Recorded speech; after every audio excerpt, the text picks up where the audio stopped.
Então, é isso aí. Agora, essa aceitação de um lado e a parte que depende de nós, de outro lado, é que fazem a equação da sabedoria. É o Epicteto. Metade da vida depende de você, a outra metade não depende de você.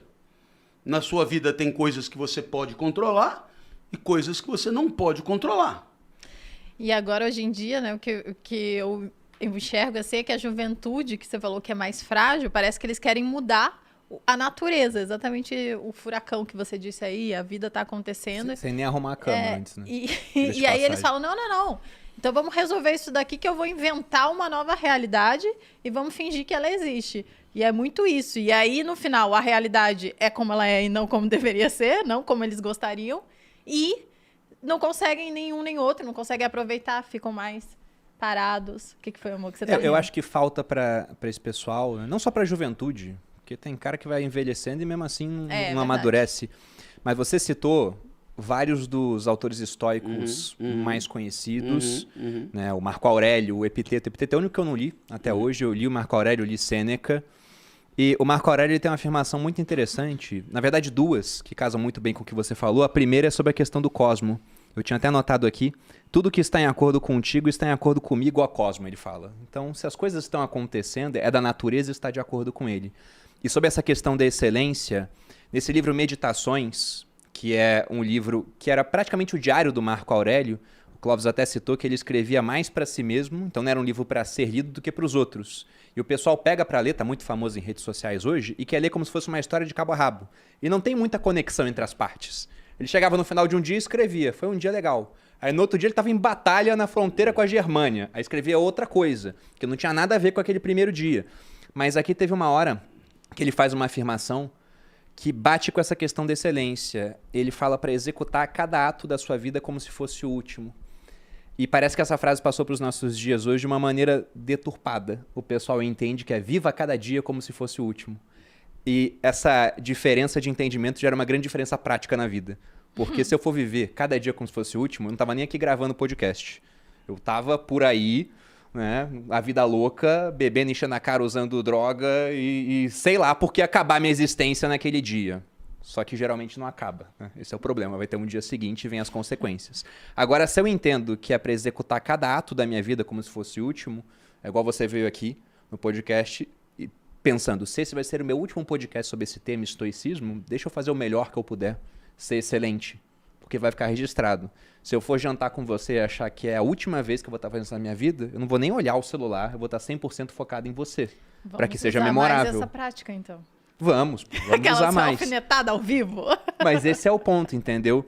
Então, o Marco Aurélio, ele tem afirmações muito interessantes, mas já aproveitando para fazer uma pergunta, eu não acho que é o melhor livro para entender sobre estoicismo.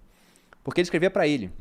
É que nem se eu der para alguém ler o meu diário pessoal, que eu escrevi com zero preocupação de outros entenderem.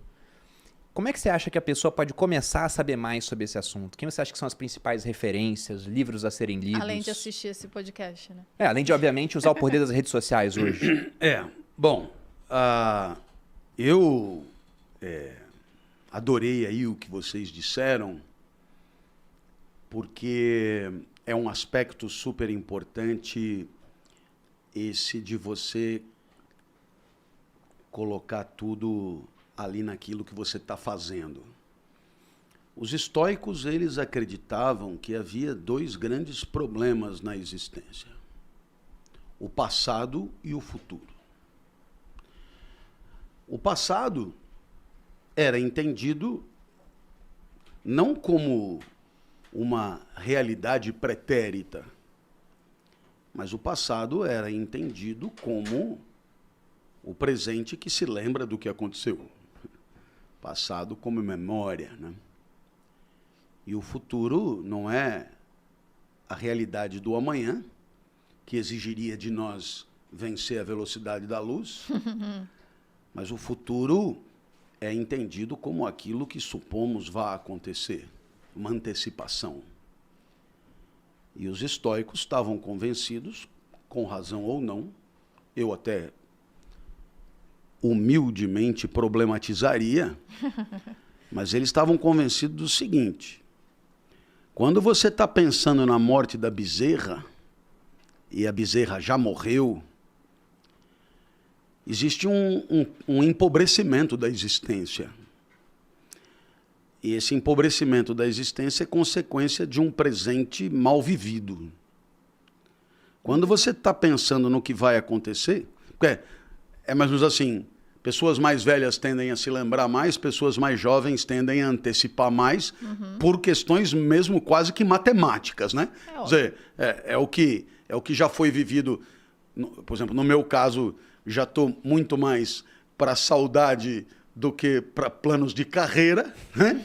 Mas eu suponho que meus filhos seja o contrário. Bom, nos dois casos é de se lamentar, por quê? Porque nos dois casos o presente está xoxo.